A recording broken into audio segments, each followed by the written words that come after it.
Hello, and welcome to Thursday Weekly Wedding Prep Live. My name is Mark, and I got my phone here also playing. So let's mute that.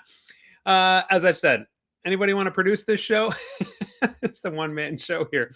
I am thrilled to be with you again to prep for whatever wedding ceremonies you got coming up. This is primarily for officiants and celebrants. We are talking wedding ceremonies here. I love spending this every week, same time, same place, same channel with you. Sometimes you've got a wedding coming up. Sometimes you want to talk about a wedding you just had where you had a little bit of a spicy meatball thrown at you or a curveball or something like that. Hey, let's unpack that. We've said it here before where when you encounter something once, it helps you encounter it a second time. Your response will be different, will perhaps be a little bit better than you wanted it to be the first time. But it's hard in the moment sometimes to feel great about how you responded to something. Now, I have talked about how, and I talk about it in the course, unboringweddingacademy.com, just name the thing that happened, and then see what happens next. But at the very least, you want, if something unexpected happens in the ceremony, you want to say what just happened and then think about a great response. Now, sometimes, though, this is pre-ceremony where a couple or a planner threw something at you, maybe one of the parents of one of the marriers. We see it all as wedding officiants. And you ultimately just want to respond in the best way you can. And that's why when we come together like this on Thursdays and kind of expose each other to potential things that might happen, possibilities, even if we sometimes don't want to contemplate them, it does make us better wedding officiants and celebrants. So all that to say, welcome celebrants and officiants all around the world. Some of you are in the Eastern time zone, well, I'm in the Atlantic time zone, Eastern time zone, Pacific. I do see that Cantor Mark was here first. So I know, Mark, you are in, I don't even have to look anymore, Thousand Oaks, California. Welcome. You tagged the wall first today. Then we had Sarah here, and I believe, Sarah, you are in Nevada. And John is here, and John says he's in sunny Mass. Good to see you, John. Familiar face around here. 26 degrees Fahrenheit. Wow, we are in the same boat. I am in New Brunswick, just north of Maine, sharing this cold front with you. And Jane is here. Jane, it's snowing again in North Carolina, I believe. You guys are testing me today. You're not saying where you are, but hey, such familiar faces. You're also helping me learn, for the most part, American geography, which I actually took American curriculum as a Canadian. I was in a private school. And so my my knowledge of the U.S. is much higher, surpasses the average Canadian because I was educated more in an American curriculum. But I do see that I am lacking at some points there. Christy is here. Good to see you from cold and snowy North Carolina. And good to see you here, Josephine, first timer here in Schenectady. I wish I'd nailed that because I'm listening right now to the book Team of Rivals, Abraham Lincoln. Amazing book, Pulitzer Prize winning book, I think. Schenectady comes up quite a bit in there. So hello, Josephine. And I believe, Josephine, I said I'd give you a shout out because you so kindly emailed and you said you listen while you bake. So Josephine is a baker and she listens while she bakes and has been listening for a long time. And then she has a wedding coming up and she finally decided to jump in and become a full member this week. So everybody, welcome our most recent member. Actually, a couple of people joined today, but I don't see them here. I don't see Stephanie here. If you're here, identify yourself as a new member. But Josephine has been a long time listener, and I don't know what you're baking right now, Josephine, but thrilled you're here saying hello. Thrilled you're a full member, and thanks for being here. Still in our cold spell in New York. Yes, Stephanie, it is. Wait, Stephanie is here. Is this the Stephanie who's a member or is it not? you let me know. I just said Stephanie's not here, but there you are. And I'm just looking at members who came in recently. Susan, Susan and I'm looking for a Susan and a Stephanie who just joined the full course. Welcome to you. Jane says, Mayor Mark, that cat's still in the bag here. I'm creating a clear line between what I do with weddings and any political aspirations that I have. But thank you for your faith in me and what I may be doing in my private life or my public life locally, as opposed to the wedding side of my business.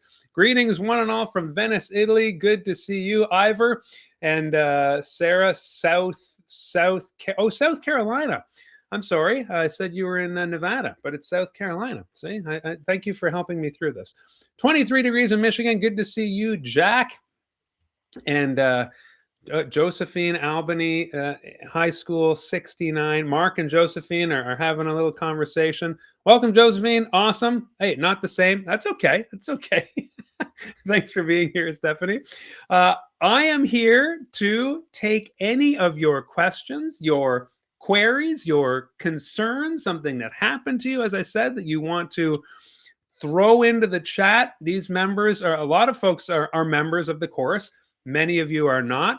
That is why we are here. We do have kind of private members only office hours the last Tuesday of every month where we go on Zoom. But every week I want to come out here for anyone and everyone and basically mingle it up. So lots of wonderful experienced people in the chat. Maybe people who have never officiated. They've got one on the docket and it's coming closer and closer. We've seen lots of that, wonderful people in that position. Or maybe you're just like, I've always wanted to officiate. I've always wanted to be a celebrant. What's involved? What is that community talking about? Well, you are in the right place. I wanted to talk about a few things today as time allows.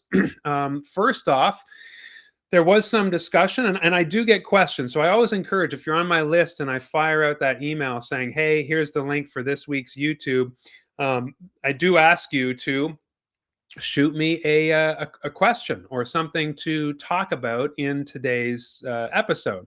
And so this is episode 15. We've been at this for 15 straight weeks. I'd say 17 because we took a little bit of an interlude where I demoed out efficiently, and we talked about that.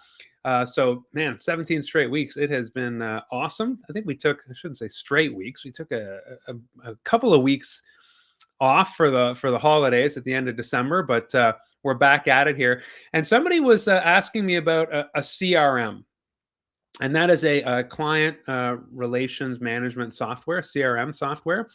And this is your opportunity. I want to talk about personally, because I do get asked about this all the time. Mark, what CRM do you use for all of your couples? And my answer, quite shockingly to many, I think, is I don't, and I never have, and I don't feel like I need to use one personally because of my kind of foolproof process. There are 5 key milestones along the client journey as I book them and then get them up the aisle after I've pronounced them and presented them for the first time. And so why don't I need a CRM when a CRM is so right for so many of you? It's just my process. And maybe it's because I'm more comfortable with plates spinning in the air. Maybe it's a bit reckless. It has never failed me yet. But I want to walk you through the process that a CRM could handle for you. But this is your opportunity. Many of you do use a CRM. That means when you book a couple, you put their names in, and then the CRM starts to move you through and move them along on their side through the process of payments and contracts and milestones, important dates, important moments in the process. And so I know some of you use 17 hats. I know some of you use rock, paper, coin. These have been at Wedding MBA in Vegas, the largest wedding vendor show in North America. I have been going every November, and I have my own booth there where I talk about Unboring Wedding Academy to anyone and everyone who wants to listen. But I know Rock Paper Coin has literally been my booth neighbor, just kind of right around the corner. They have a big end cap. I have like a 6-foot booth, just enough for a table that I don't stand behind because I like to be in the aisle, but I've got some signage there. But Rock Paper Coin has one of these massive booths. Great people there. And I know a lot of people use Rock Paper Coin and they're quite happy with it. So if a CRM is working for you, hello from Brazil. Good to see you. Celebrante. I probably shouldn't try, but I'm seeing Tiago Celebrante. I don't speak Portuguese. I have dear friends who are from Brazil. So yeah, I'm sorry for whatever I just did. And and and so let me describe to you the process that I use that I think precludes my need personally for a CRM. But a CRM can make your life a lot easier. I'll tell you the context under which this came up. Some folks are excited for me to turn efficiently into a full-blown CRM, and a lot more would have to be developed around efficiently to do that. Efficiently, officiant.ly, of course, is our proprietary onboarding wedding software that automates and manages the ceremony creation process. So in that software, you have your couple, and step one is you create their ceremony, and then you have a wedding workshop with them. That's the ceremony planning session. You can see how that works by going right to my YouTube channel, where you're most likely watching this right now. I don't think I'm anywhere else. So you're watching on the YouTube channel, but just without making us disappear, go over, maybe duplicate the tab or head into my channel another way and look at my videos, and you'll see I've got 6. Number 7 is on the way, should be posted later today, showing you exactly how that works and efficiently handles, like I said, the ceremony process. So everything you need to do to create the ceremony. Now, that is meant to replace the process that I use with Google Docs and things in Unboring Wedding Academy, because Unboring Wedding Academy is, and as Josephine reached out to me and said, oh my gosh, Mark, you leave no stone unturned in this course. Absolutely. It's just the ceremony process, how to reach out to your couple, schedule the wedding workshop. I provide email template for that. And then once you're in the workshop, you fire up efficiently, you create their ceremony, guide them through the questions, then that creates your script, then that shoots out the questionnaire. And that process of creating their ceremony and then getting it in your hot hands, that's really the process from hey, let's meet and plan your ceremony, to the moment you click export ceremony into a PDF or a docx, whatever you're comfortable with. That's what efficiently handles. Now, people have asked me, can we build that out to a full-blown CRM where you issue the couple's contract through there, maybe even accept payments, et cetera, et cetera. And I could do that if efficiently moves really well over the next year or two. That would be the dream. But of course, trying to replace these CRMs that are out there that just do this, they eat, sleep, and breathe CRMness. That is not kind of an arena I want to enter into. I wanted to create something that doesn't exist anywhere on the planet in terms of the best wedding officiant, celebrant, ceremony planning, and creation, script creation software that there is. So that's my lane. Here's why. And I make things that I feel like I need. So I felt like I needed a software that would replace Google Docs, Google Forms, Google Sheets. Where do I find it? The clunkiness of email, templating, and having a whole Google Drive full of files, full of docs. I was like, it would be so nice if something existed where all my ceremonies were in one place. I could send things with one click. Once I enter the couple's emails, they're there. The couple does the work of filling out the things, getting them in the system. Their friends and family, I just send them off with one click. So I created something that I thought I could use and would need. Whereas, unfortunately for maybe everyone else, I'm not willing to invest in entering into the CRM arena. Here's the process, and I'll walk you through those. Like I said, those 5 milestones or tripwires, you could even say that. Even having 35, 40 weddings in a season, I still don't feel like things are so chaotic or falling through the cracks, or I'm always wondering, did I do this? Did I do that? Some people ask me, how do you do so many ceremonies and not get worried that, you've got something's falling through the cracks? And it really is because the 5 tripwires in the process, and these won't be any surprise to you. These are what I teach in Unboring Wedding Academy, but I understand a lot of you feel like I just can't sleep at night wondering if I've done the thing or forgotten a thing. And hey, for some reason, maybe I'm defective. I'm okay with the process. So let me walk you through. So let's say that a couple, so the first tripwire is the moment that the couple wants to book me. Okay, so when a couple reaches out to me, and I've talked about the process here, I think just last week or a couple weeks ago, a couple, either they book me on the spot in the chem check, or they get back to me later. I follow up with them in an email, and I say to them, here's a script. This is kind of like what your ceremony can be like. I include the story. They typically love it. That's usually the final little nudge they need. It's the last straw. They're like, okay, you are excellent, and you're going to give us our perfect ceremony. Let's book you. So once they say, Mark, let's book you, the first thing I do, let's say I get that on a Friday evening. Okay, that was a bad example because I'll wait till Saturday. I'm probably hanging out with my family on Friday. So Saturday morning, I will, first thing I will do is I will send them the payment form. Okay, so that's something that has to initiate the whole process. I do that manually. Of course, I have an email template, and I kind of include that in Unboring Wedding Pro. That my pro course is all about the business side of officiating, client management, and that kind of thing. So this is an example of what starts you getting down the road with a client. And this is different than if you're officiating for a friend or a relative who have asked you. This is, okay, we're getting the relationship in order. I send them the link to my payment page. And I've shown that here before. And the payment page that I use is a plugin. I have a WordPress website. And basically, it's an intake form. So I ask for the marriers' names.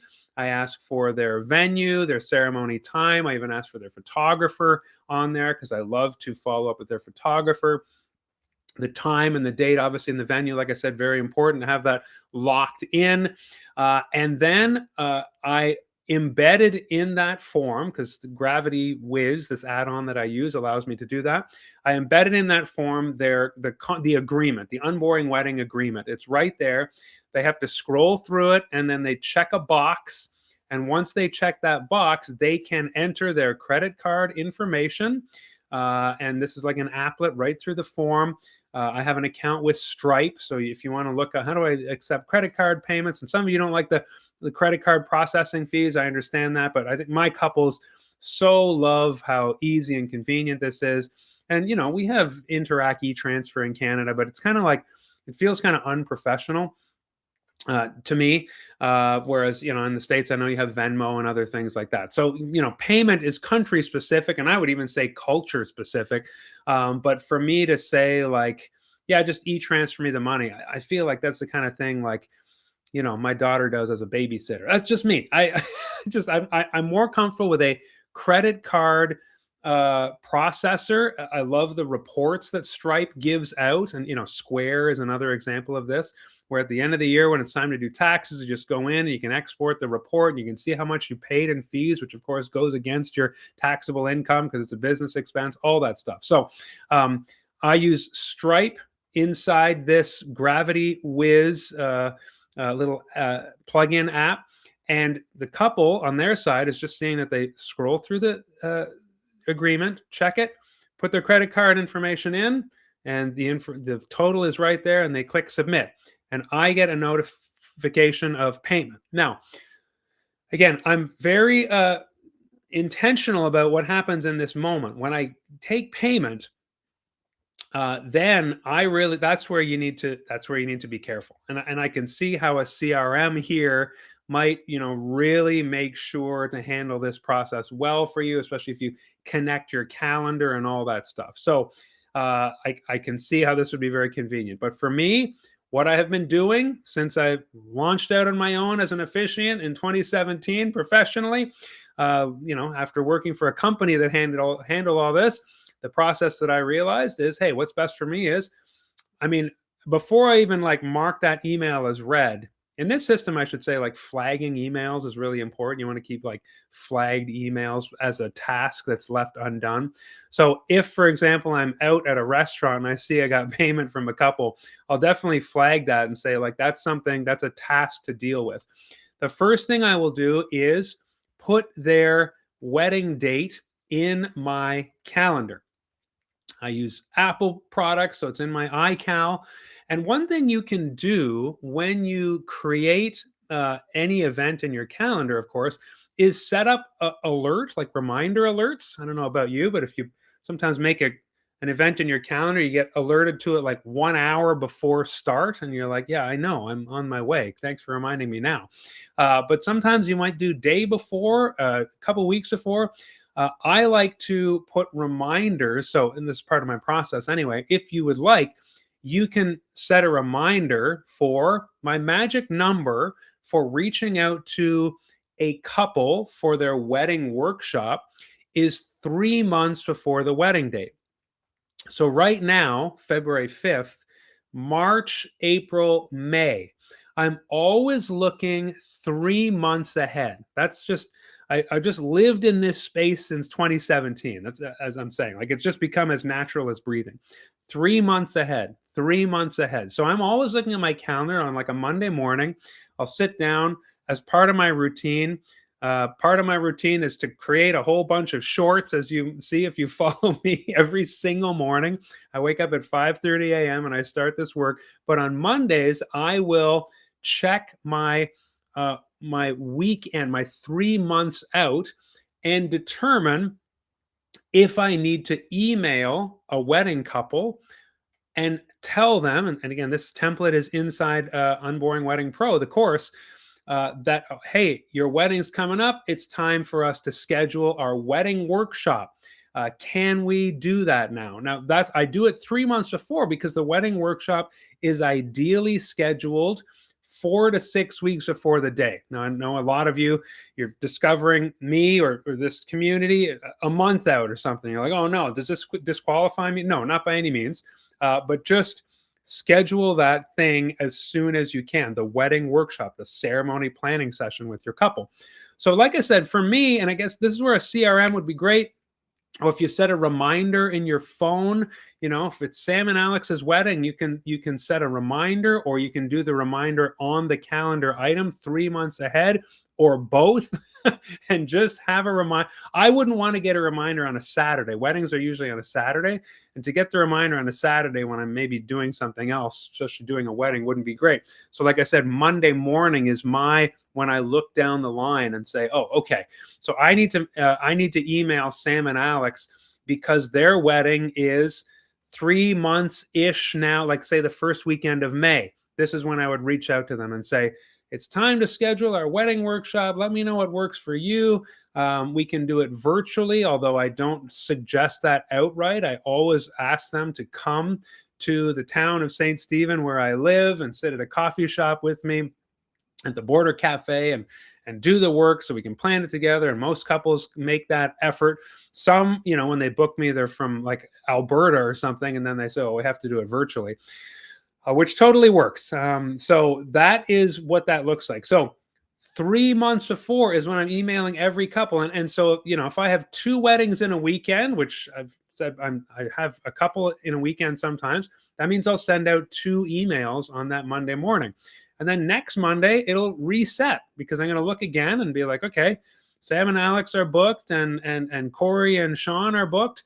But now I've got another couple coming up. We've got Tracy and Morgan. Great. So that to me is kind of, it's never going to fail me because every single morning I'm thinking 3 weeks out, and then I schedule it out. Now, if you want to schedule it out with something like Calendly, that definitely takes the headache out of booking. So that's another little app where a couple can maybe reach out to you instead of reaching out to you and then you finagling around best time, best date, best place, and that kind of thing, because that can take up some time. Maybe you want to think of an app where you designate your availability and send them a link. And a lot of us make appointments that way, and it's very, very convenient. It sends them a link to your timetable and available times that they can book. Okay. Once that is booked in, again, I will put that in my calendar. When I get that email and they say, great, let's meet, 3 Saturdays from now at the Border Cafe. Well, then immediately I will put that into my calendar again. And so so you had the booking moment where I made sure to put them in my calendar with the reminder. Then you have the 3 months ahead where now we have sent them the wedding workshop invite and we have scheduled that. Well, the next kind of tripwire moment is after the wedding workshop. We have our wedding workshop. We have the ceremony planning session.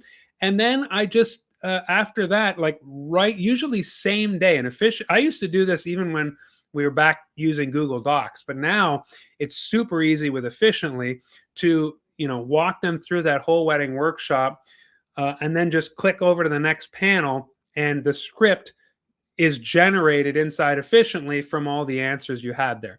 You might need to spend 10 minutes tweaking or adding or using the AI feature to, write up a hand fasting or something like that. But again, we've got AI built right into Efficiently to help you with maybe some of the less typical parts of a ceremony.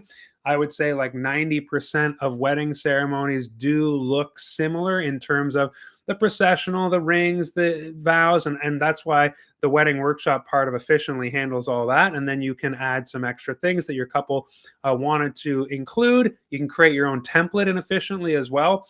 And so this usually takes no more than about 15 minutes, I would say, to have their final first draft of their script done. And then with one click, you send it to your couple. And then you move on to the questionnaire sending. And with one click, you send them their story questionnaire.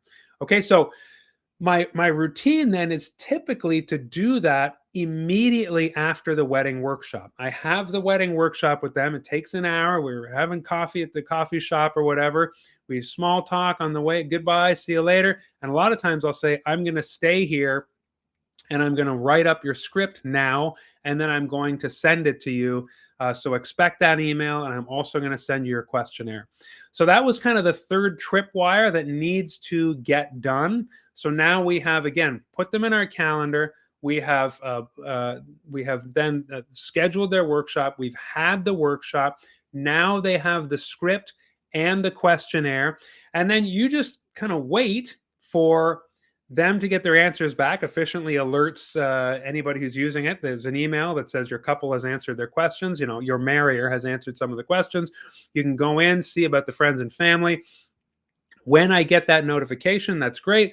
But it's now the next tripwire is 2 weeks before. So typically, after I send the script, unless the couple reach out to me with specific questions or things, I'm just like, I'm not really thinking about their ceremony. And this is good when you're in the heat of the summer months.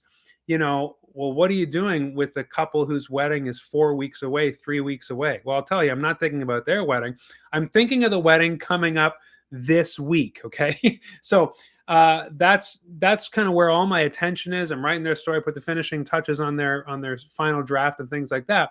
But 2 weeks before. So this is similar in that routine I told you where every Monday I'm looking out 3 weeks before.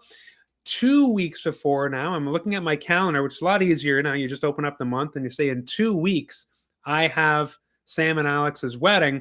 And I'll go in to Efficiently, and that's where I will look to see if they have completed the questionnaire and sent me their friends and family's email addresses. so that I can then send to the friends and family in one click and efficiently. It's all input for you. You just need to go into the friends and family questionnaire, look at the list and say, great, and click it and fire it off to everybody all at once. So 2 weeks before is when I do that. Check in to make sure they've done their homework. Send off the questionnaire to their chosen friends and relatives about what they love about the couple. So I can include that when I'm writing the story the next week. Again, I do that the week before the week of the ceremony, I would say. And at the same time as I do that, so again, this is kind of all one task. I sit down and, like I said, I have just sent all the friends and family their questionnaire. I also then pull up that email asking the couple to pay the remaining balance, the 50% remaining. Okay, the booking retainer fee is 50%. They paid that when they booked me. And I do tell the couple 2 weeks before the ceremony is where I'm going to ask for the balance to be paid. That's right. Never, two things: never show up to a wedding if you haven't been paid, because there's so many nightmare stories about that. But also, don't start doing, as I talked to you about just now, don't start doing all that deep work of, okay, crack the knuckles, time for final draft. I'm going to write their story now. Again, officially makes this as easy as a click of the button, because my recipe is built right in there. It'll write a great story for you. And just take you, a few minutes of watching the bar go across. That's our secret. Don't tell your couple that. You might want to tweak it a little bit, and you'll have to do some work with the love about section. That's manual, what they love about each other. The answers are all there. But I'd say this process that used to take 5 hours, write the story, work on the love abouts, etc., create documents, paste and copy and all that. Now with Efficiently, this process takes, I would say, half an hour at the most.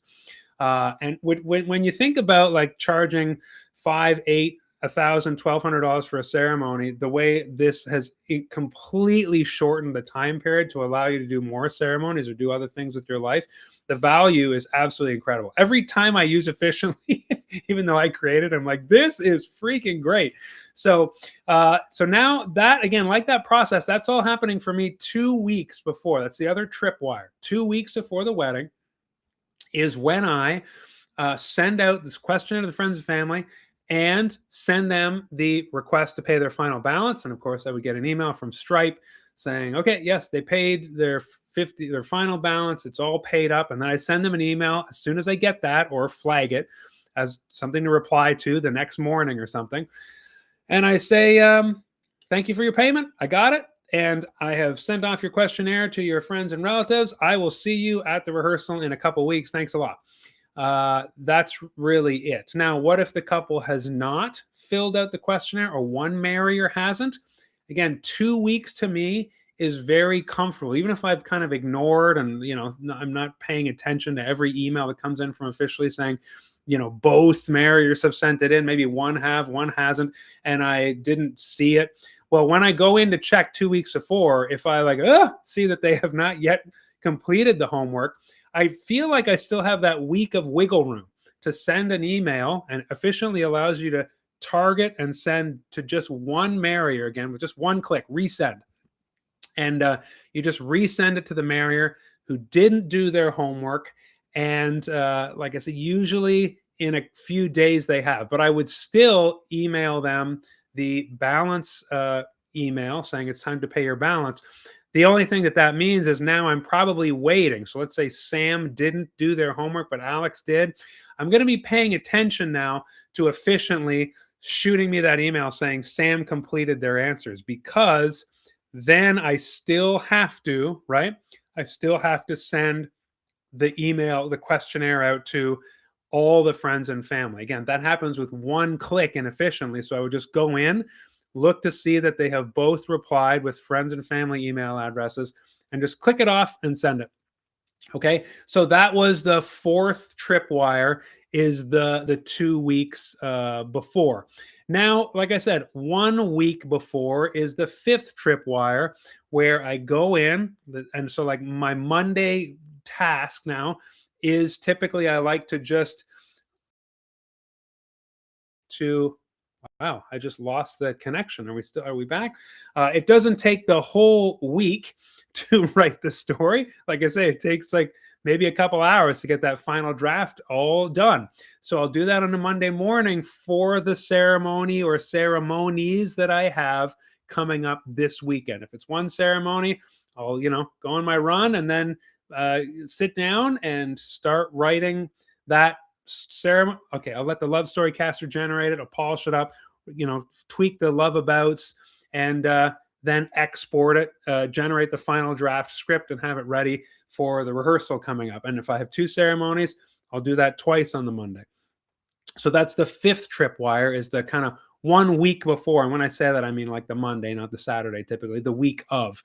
Okay, so then of course, you have your script in your hand, you show up at the rehearsal, etc., and you're off to the races. So that is why everything I just spent the last half an hour explaining is to me a fail-safe process where nothing can fall through the cracks. And that's what helps me sleep at night, is because like I'm not going to forget about sending them their final payment, because I do that when I send the questionnaire out to friends and family. Or I'm not going to forget to send them their questionnaire, because I do that when I generate their first draft, the ceremony script draft. And I'm not going to forget to generate their ceremony script draft, because I do that right in the coffee shop. When I schedule a wedding workshop, I typically on my calendar, I tell my family or whatever, I'll be back at whatever time, because I've built in the time to sit there and generate out the script as well. So for me, the next step in the ceremony process can't happen if the one before it didn't happen. And that it's a very kind of secure sequence of dominoes that need to fall. And there's no way that I'm going to get 2 weeks before the ceremony, because of all the calendar reminders, the wedding workshop, the things that I do in sequence and in bundle to make sure that that happens. But like I said, 5 main events, 5 main tripwires that make sure every single wedding happens. And then as my calendar starts to overlap in the summer when things are crazy, things really do just sort themselves out. Okay, enough on that. I feel like I have beaten that to a pulp and you get it now, but still, that's my long answer to Mark. What CRM do you recommend? There are apps that will handle, I guess, the intake, the accepting payment. Although this platform would take a cut the same way if you sign up directly with Stripe. So you might pay credit card fees and platform fees and a subscription for a CRM. That's not money that I want to part with. You can probably get the impression I'm a bit of a miser, because I left the wedding officiating company because I was like, I don't want to give you half the fee. I want the whole fee. So I'm always looking for the easiest, quickest way to the most efficient way to get payment, for sure. I suppose that might be Interac e-transfer for us Canadians. But like I say, I also like the reports that Stripe generates out. So for tax season and all that kind of stuff, you see what the fees you paid. They're all in one place. It's really nice and easy for reporting. So that is what this looks like for me. There's no CRM made for officiants that's going to do any of the ceremony steps that we talked about here, but there are CRMs that cater to wedding professionals. And so that's like I said, that would take into account like booking and important dates and your couple on their side seeing, maybe that you're writing the script or that kind of thing. I haven't used one, so I can't say it exactly, but I know some of you do. Now I want to see if there's some questions. Reverend Claudia is in the house. Good afternoon to you, Unborings. Laura, she made it. Good to see you. Nancy's saying good morning. Folks have been pouring in while I've been jabbering away. Good to see you, James. Now I know it's James. Good morning. Better late than never. Oh, it says James. I just looked at your now. Honestly, I remembered. What is your preferred virtual meeting site? Okay, so you must mean electronically. Well, I'm going to be honest, Reverend Claudia. It used to be Google Meet. I find that super easy.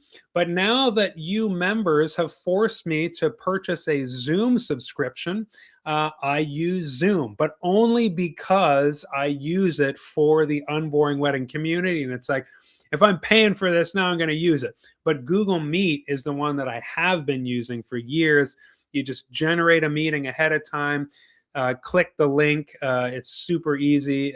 Save the link for later. Every time you generate a link on Google Meet, it just kind of like stays yours. So, you can generate that link. I send it to the couple, and then make sure that I, keep a record of it.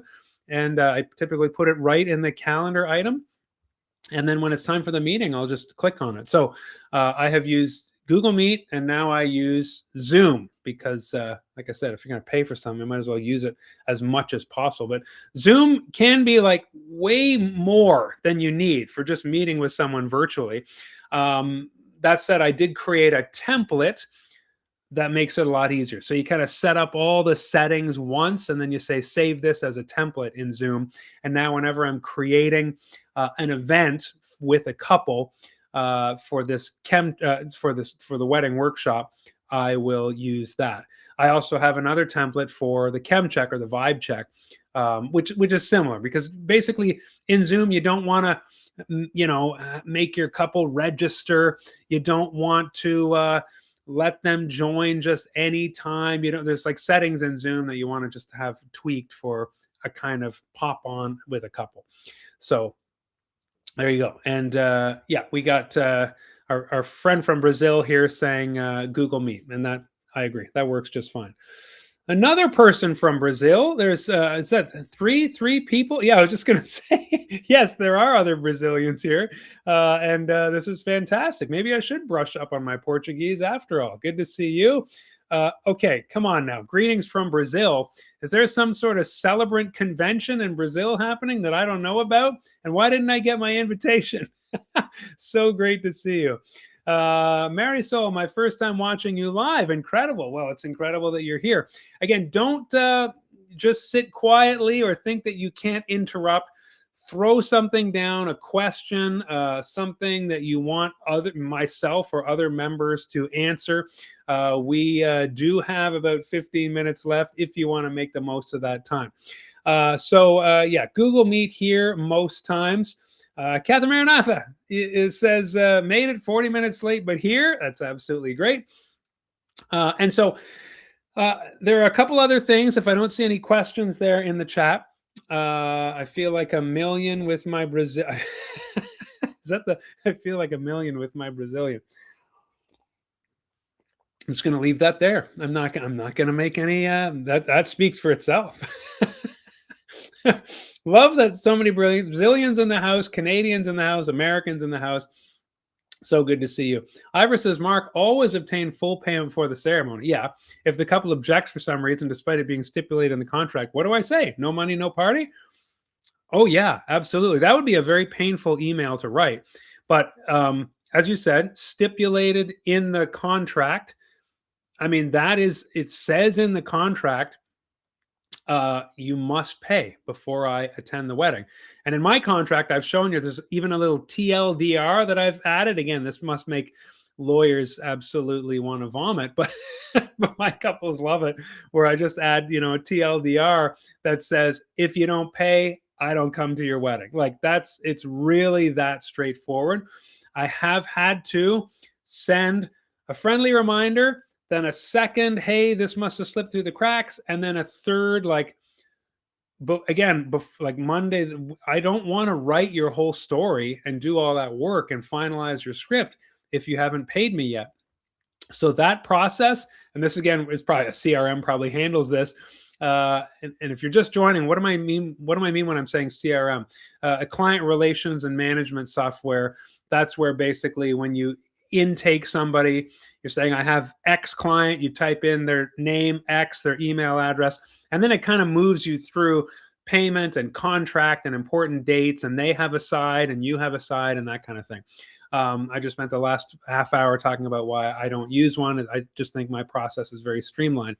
But I've had to send that email out and say, look, I'm sorry, you have not paid yet. And unfortunately, I will not be attending this Saturday unless that payment is completed. Thank goodness I have never. Sometimes, like that third one typically does it. And I've talked about how one time I went to a wedding after sending that third one. It was here in St. Andrews, and the big talk before the wedding, and the cellist is playing and guests are arriving and all the vendors are smiling. We're kind of standing in a cluster, and a lot of the photographer, did you get paid? The vendor's like, no, we didn't get paid yet. And the videographer is like, no, I didn't get paid either. And they're like, well, I wonder if we're ever going to see that money. And I was like, you guys are here without being paid? And they were kind of like, you got paid? And months later, I found out it took them months of like threatening to sue and things to get paid. Don't just save yourself the headache. I really do believe, save yourself the headache of doing work and not getting paid, first of all, but then save yourself the headache of trying to get paid, all the money and energy you're going to spend after the wedding.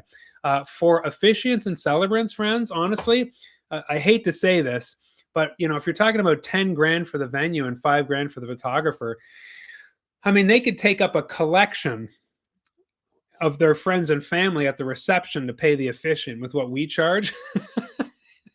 I charge $1,000, but like, come on, somebody could whip that out of their wallet, I'm sure, somebody at the wedding. So we're not charging a ton that justifies showing up and not getting paid. I just feel like if you can't afford your officiant, you really shouldn't be having a wedding like this, right?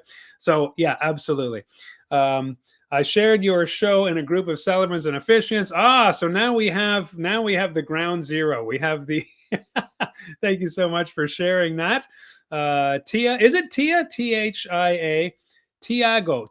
Is it Tiago? I don't know. I'm just kind of like using the mashup of the name here and trying to figure out where the breaks might be. It is Tiago. Okay, thank you. I should, when I read these in sequence, or don't even read to the end of the comment, it does help. Good. Pay before, at least 15 days before the ceremony day. Always have. Okay, so here we have a 15-dayer. Good. Again, mine is typically 14 days or the Monday, 2 weeks or so, like maybe more like 12 when you get down to it, if my wedding is 2 weeks away. You might want to put in your routine, like on Friday, you send out those 50% left invoices for the wedding coming up on Saturday. That's where like the 15-day would make sense. Depends on your workflow and those tripwires that you build into your particular process. Yeah. But do not, Ivor, I know that you've got big plans of having lots of ceremonies, especially in the role you're in over there. And, it has happened where couples just don't get the payment in. And like I say, I always think about that time where I think I'm very friendly and very diplomatic, but the fact that I sent that third email saying like, I'm sorry, I'm not going to come and officiate unless I'm paid. Nobody else seemed to do that. They were all standing around at the wedding, wringing their hands like, I can't believe we didn't get paid for this. And kind of having a little bit of resentment, I think, which, gosh, you never want to feel that way about a couple that you're officiating for. You want to feel nothing but positive regard. And I was fine. Like, we didn't mention it. The couple didn't, they paid me, it was 3 days before the ceremony or something, but that was great. And we never had to mention it. And there was no problem. But then, like I say, I found out months later, because you work with the same vendors a lot of the time when you're in the wedding industry, and a lot of them said, "Do you remember those two?" Yeah, I still haven't gotten the money, or like I had to get a lawyer and send them something on legal letterhead. And wow, just don't do that. So yeah, that's in your contract, and that is really important. I've shown you my contract that they sign, and it's very clear when they must pay the 50% remaining. I tell them I'm going to send it to you 2 weeks before, and I expect payment upon reception, upon receipt of that, and I will not attend your wedding until and unless that is paid. All right, so we have about 10 minutes left for me to be on here. I'm trying to calculate whether or not I should delve into another topic or not. Do you have anything you want to? Did I miss a question? If you asked a question and I missed it, I do look for question marks. I saw the question, do you have a preferred platform for virtual meetings? I definitely prefer in-person meetings for the wedding workshop, where you sit down with your couple and plan their ceremony. the reason for this is I just feel like you build so much rapport when you have met together. By the time I get to a couple's rehearsal, it's like the third date. And if you've hung out with anybody, I don't care if it's romantic or just a friend, like the first time can be kind of like awkward. Who are you? What do you? The second time it's like, oh, you've committed to hanging out, you're doing something together. The third time it's starting to feel very familiar now. And that's why, like, that's just a social phenomenon, an interpersonal human phenomenon. I like to build that into my process with my couples. I like to have the vibe check, the chem check with them before they book me. I want to meet with them. I want to explain to them my process. I want to tell them, like, are you sure you want to laugh like this and like this? Like, you want a bespoke ceremony where you're going to have a great time and it complements your day? Yeah, yeah. We talk and I've talked about that whole conversation here and how to do that. That's also in my pro course, unboringweddingacademy.com/pro, exactly how to hold that conversation and carry it out, because it is a sales pitch and it's a get to know you all in the same time. But once we kind of get through that, and then they say, yes, Mark, we're so excited. And I say, I'm so excited to officiate for you. And I book you. Then the second time we meet is the wedding workshop. And that's why, if the first time was virtual, ideally, again, it's not a deal breaker, but ideally we meet at the Tim Hortons, right? Because we're Canadian, but I prefer the kind of more chic coffee shop down on the main stretch there in St. Stephen. And you know, we meet and we talk a bit about life and enjoy a drink together, and then we get to work inside their wedding workshop in their ceremony, and that's just 1 hour. And then, you know, that has really broken the ice. And then the third time is their rehearsal. And I really, really love the rehearsal because, you know, that's where you're flexing. That's where you're showing your skill. That's where you're meeting all their friends and family, having a great time, putting your best foot forward. But then also your couple are going, oh my gosh, we're so glad we hired this officiant, this celebrant, because they so know what they're doing. Look at how personable they are. They're leading us through a great time. They're directing us.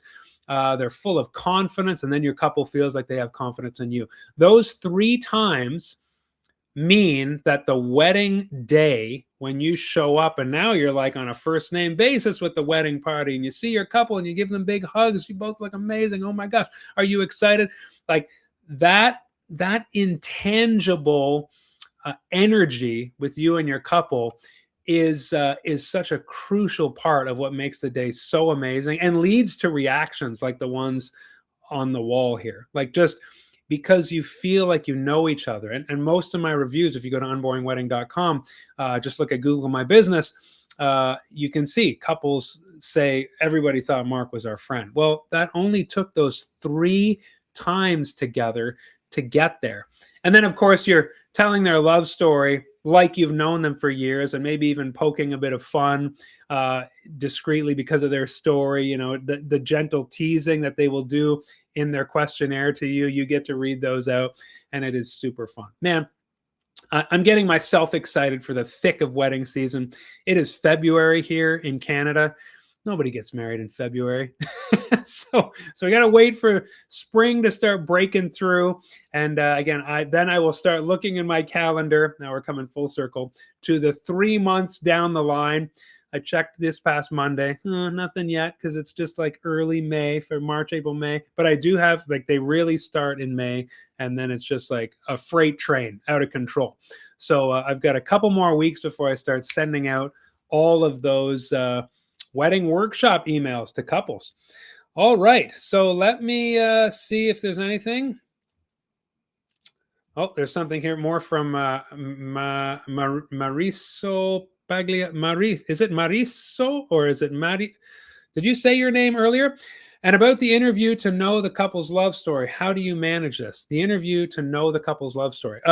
So I don't do that. I don't. I send them a questionnaire. Okay, so basically, that is, again, that's handled inside efficiently. I think AI could handle this now that it can transcribe things. But that's a really good question. And for me, I have never wanted to interview the couple because I want them to write it down, or now they can dictate it right into Efficiently. Your phones can do this, and I can kind of tell when a couple has done this because the punctuation is weird and that kind of thing. But basically, I send the couple. So we've met for the vibe check. They've booked me. Then we had our wedding workshop here. That's where you ask them all the questions. And then inside Efficiently, and this is just mimicking the process. Again, I created this platform to accommodate my process. The couple story questionnaire is right here. What first impressions, first date, proposal, what do you love about your fiance? Why are you getting married? And then Efficiently, all you have to do is say, invite the couple. There's their email addresses. It's saying resend here because I'm using this as my demo on YouTube for how to use it. If we hadn't already sent to the couple, there'd be a big pink button that says send, and boom, you click it, and they send it off. Here, if they didn't answer, as I was describing earlier, you can click resend. But then you can go to view your couple responses here. Now there's friends and family here as well. And this is what I love is this is what you see as the officiant.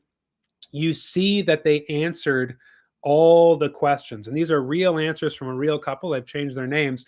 But this is kind of what it looks like. You check, you're like, wow, they really took their time with this. And I tell them, it's in the contract too. I'm going to need like half an hour homework from you. I'm going to need you to sit down and tell me your story inside this software.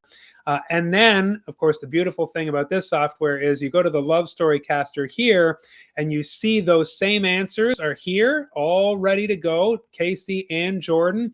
And what I'm going to do in the next video for YouTube, so I'm not going to do it now, is click Storycast Now. And when I click that, it is going to do its work. 3 or 4 minutes of taking both couples' answers using the recipe that I've created, the method that I've honed for years. And I basically created an AI recipe, tested it, spent, as I've talked about here, like maybe 100 hours in total now, honing this over a few years so that the output of this story is exactly how I would write it. Pretty close, like 98% there. I always reread it and make sure it's exactly how I would say it. But once you're done that process, when you click here, the whole story will be right here, but I have not done that yet because I'm using this as my demo ceremony. So I know some of you, that was a great question. Thanks for asking it.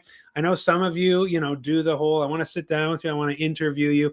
I would find that messy and time consuming and kind of unexpected and just a step in the process that is really not necessary for them or for me.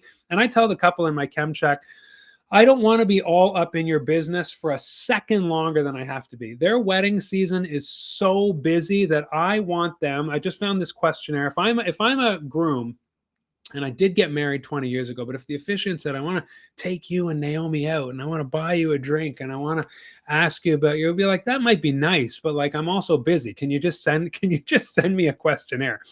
So I have been doing that, like I say, for my 12 plus years. I mean, back with Young, Hip, and Married, they sent a questionnaire, and that's why I just replicated that, honed it to those 3 magical questions. I realized that's where the best energy is in terms of the story, the 3-act love story.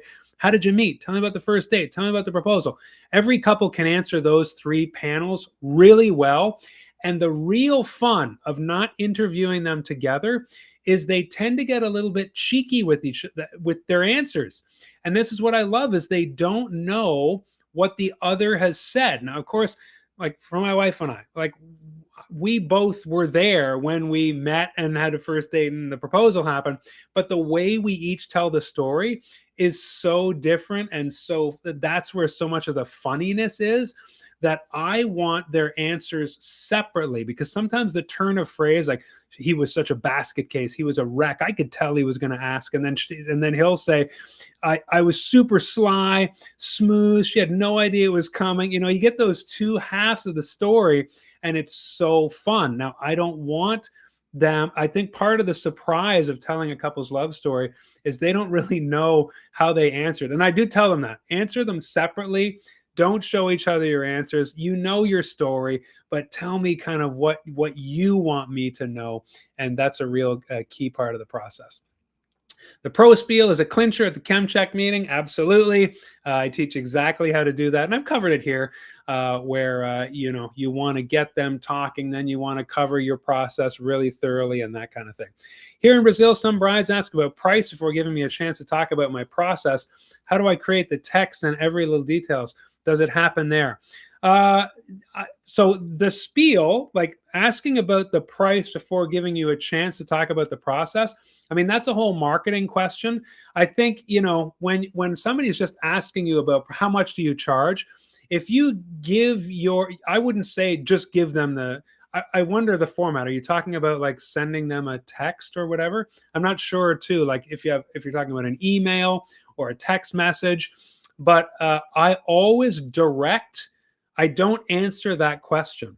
And I think this is really crucial. I direct them to a web page, my website, and I put it here before, the link. If you go to unboringwedding.com, maybe I'll just do this as the last thing. And then I'll just show you what the page looks like. New Brunswick officiating. My website's kind of big because I'm, the guide and other officiants and that kind of thing. But I send them to this link because of what you just said. I don't want to just say, oh, it's $9.99. And they go, holy cow, don't you know most officiants charge $400 around here? I send them to this link and I say, this link tells you about my services and my packages and my pricing. Now, I only have one package, but basically I do have different pricing based on where I would travel, how far you are away from my home base here in Charlotte County near St. Andrew, St. Stephen. So you're saying on WhatsApp. Yeah, so this to me is where the reason why I send them to a website page is because that to me is a curated experience. You have control over this experience that the visitor is going to have. It's going to have pictures, it's going to have reviews, and the more you can stack on a website, and I think I talked about this 2 weeks ago, where somebody said, how do we get ahead? We charge so much. I think Sabrina said it. She's not here today, but if we charge so much more than everybody else, how do we justify that? How do we, similar question to you. So maybe you want to go back and watch episode 12 2 weeks ago, because I kind of unpack more of that, where I say this website that you kind of throw down and show them everything, exactly what you're made of. I'll just show you what it looks like here. Getting married this way. I got the reviews there. And then it says, right here, see the pricing and what's included. And then they see this picture of a couple laughing. FAQs are on here. I stack all the value, everything they're going to get. This text is very important. Everything is included. FAQs are right here that they can click through front and center. This is all designed very intentionally. And here's the details of like, hey, do you know you charge more? And why is everybody laughing? Are you kind of a jokester, whatever?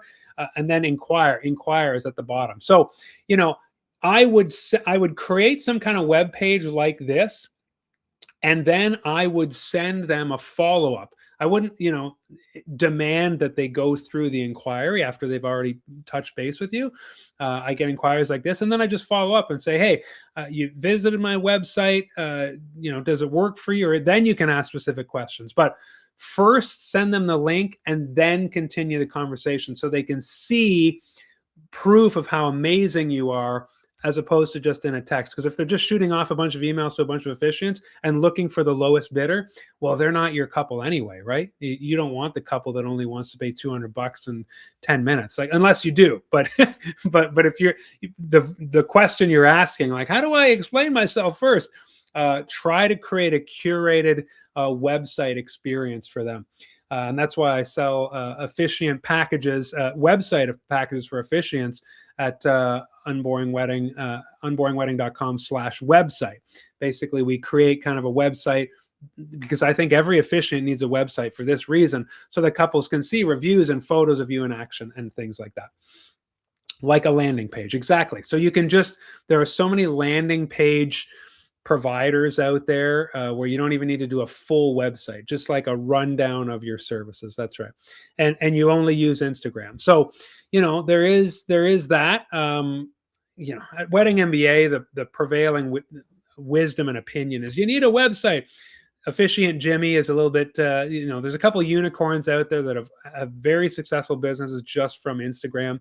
Um, and I know this could be a generational thing, but what's an experience that you can curate that I feel like belongs to you? Instagram, you're still like, okay, there's pictures of you, that's great, but where's your pricing and that kind of thing? I just feel like maybe it's old school, but there's no substitute for all the beautiful information that can be presented as a package on a landing page or a website. So, all right, that is it. We've gone overtime. I'm just so thrilled that you were all here and love that we had so many wonderful Brazilians joining us. Thank you. Thank you. You added a lot of fun and spice to the conversation. I hope I get to know all of your names, and I hope it's not the last time you join us. All right, friends, I will be here next week, same time, same place. We didn't cover nearly all the things that I had written down here on my little pad, but we'll get to them eventually because I'm here every single week. Have a wonderful week, everyone. A wonderful weekend. I'm going skiing tomorrow, so I'm super excited. Until I see you next Thursday, have a wonderful week. And until then, marry on. Thanks, friends.